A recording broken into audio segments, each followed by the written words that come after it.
नमस्कार, मेरा नाम डॉक्टर सीमा मनुजा है और मैं फरीदाबाद सर्वोदय अस्पताल में सीनियर गायनेकोलॉजिस्ट व हेड ऑफ़ द डिपार्टमेंट हूँ। आज हम जिस विषय पर चर्चा कर रहे हैं वह है हिस्टेरोस्कोपिक सर्जरी। तो कुछ हेड्स में हम लोग डिस्कशन करेंगे और सबसे पहले अपन चूज़ करते हैं हिस्टेरोस्कोपी सर्जरी क्या होती है। तो यह एक प्रक्रिया है सर्जरी की। सर्जरी गायनी सर्जरी हम हमेशा से जानते हैं, ओपन सर्जरी सब लोग जानते हैं, लेकिन हिस्टेरोस्कोपी का मतलब है हिस्टेरोस्कोपी, यानी कि बच्चेदानी, और स्कोपी का मतलब अंदर से देखना। तो हिस्टेरोस्कोपी कहाँ और कैसे की जाती है? हिस्टेरोस्कोपी के लिए जो यंत्र हम यूज़ करते हैं ये एक पतला सा दूरबीन होता है जिसको हम बच्चेदानी के रास्ते अंदर ले जाते हैं और बच्चेदानी को अंदर से देखते हैं, जिस पर लाइट कैमरा फिट होता है और एक बड़े से टीवी स्क्रीन पर हमको बच्चेदानी के अंदर का पूरा पिक्चर एक बहुत बड़े साइज में देखने को मिलता है। तो ये है हिस्टेरोस्कोपी कैसे की जाती है। अब हिस्टेरोस्कोपी दो प्रकार से होती है, डायग्नोस्टिक हिस्टेरोस्कोपी व ऑपरेटिव हिस्टेरोस्कोपी। तो डायग्नोस्टिक हिस्टेरोस्कोपी का मतलब है कि हम केवल बच्चेदानी के अंदर का एक पूरा पिक्चर देखते हैं और वहाँ से अगर कोई हमको टुकड़ा जांच लेनी है तो उसको साथ साथ ले लिया जाता है। अगर इसी समय हमको अंदर कुछ ऐसी कंडीशन देखने को मिल रही है जिसमें कि सपोज एक रसौली मिल रही है, मस्सा मिल रहा है, चिपकन है, या हमको कुछ भी और प्रकार की सर्जरी करनी पड़ती है, तो यही प्रोसेस अब ऑपरेटिव हिस्टेरोस्कोपी बन जाती है। अगर हम डायग्नोस्टिक हिस्टेरोस्कोपी की बात करें तो यह प्रक्रिया एक छोटे समय के लिए है, मरीज के लिए ज़्यादा पेनफुल नहीं है। इनफैक्ट हम इसको ओपीडी बेसिस पर या डे केयर बेसिस में कर लेते हैं और मरीज उसी समय या कुछ घंटों बाद अपने घर जाता है। ऑपरेटिव हिस्टेरोस्कोपी में डिपेंड करता है कितनी डिग्री की सर्जरी हुई, कितना समय लगा, कितनी बेहोशी मिली, और उसी वजह से मरीज या तो कुछ घंटों बाद या अगले दिन छुट्टी लेकर घर जा सकता है। तो यह हुआ कि ये सर्जरी कैसे और कहाँ की जाती है। इसके अलावा अगर हम बात करें कि हिस्टेरोस्कोपी सर्जरी किन औरतों के लिए बेनिफिशियल है, तो यह किन स्थितियों में, किन परेशानियों में चूज की जाती है।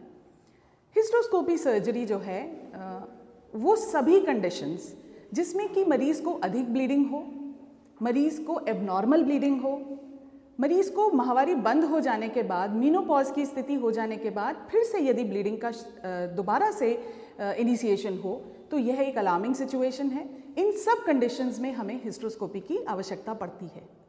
इसके अलावा इनफर्टिलिटी के पेशेंट, निस्संतान जो दंपति हैं, वहाँ पर हमें यदि कोई कारण नहीं मिल रहा है, यदि कोई ऐसी बच्चेदानी की स्थिति है जहाँ पर हमको यूट्रस के अंदर देखने की व ऑपरेट करने की ज़रूरत है, तो हिस्टेरोस्कोपी इनफर्टिलिटी में एक बहुत बेहद लाभदायक एक टूल है आज की समय में गायनेकोलॉजिस्ट के हाथ में।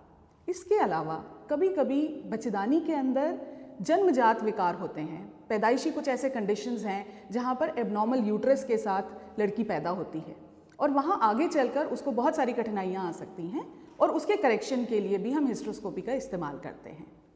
कभी कभी ऐसी स्थिति होती है कि मरीज़ को अंदर कोई आईयूडी जिसे हम कहते हैं डिवाइस एक ऐसा लगा है जैसे कॉपर्टी या मल्टी लोड, अगर वो ऊपर चला गया है, थ्रेड मिसिंग है, तो उसको निकालने के लिए भी हमको हिस्टेरोस्कोपी की ज़रूरत पड़ती है। इसके अलावा कभी कभी ऐसे मरीज़ का कभी अबॉर्शन हुआ है लेकिन वो अधूरा हुआ है, अंदर इन्फेक्शन के कारण से कभी चिपकन बन गई है। सो ये सारी स्थितियां ऐसी हैं कि जिनमें हमको अंदर यूट्रस के अंदर रसौली है, यूट्रस के अंदर मस्से बन गए हैं, दीवारें आपस में चिपक गई हैं, इन्फेक्शन के कारण से अंदर कलेक्शंस बन रहे हैं जिसमें पस, पानी या ब्लड इकट्ठा हो जाता है।